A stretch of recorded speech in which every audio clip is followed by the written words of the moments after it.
You need to know what is extradural and subdural. If you know the structure of this meninges, we know the dura mater that lies or any structures that lie peripheral to the dura mater, we call that as the extradural or the epidural. If it is within the dura mater, we can call that as a subdural space.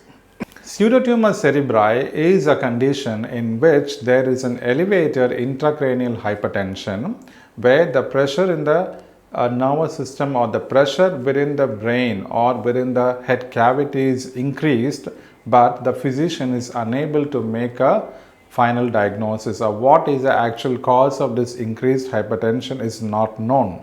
So pseudotumor cerebri is also known as idiopathic hypertension. Just as in EEG, which is an electroencephalography, the physician can also very well measure the pressure variation that takes place in the cerebral cortex. So this is called as electrocorticography.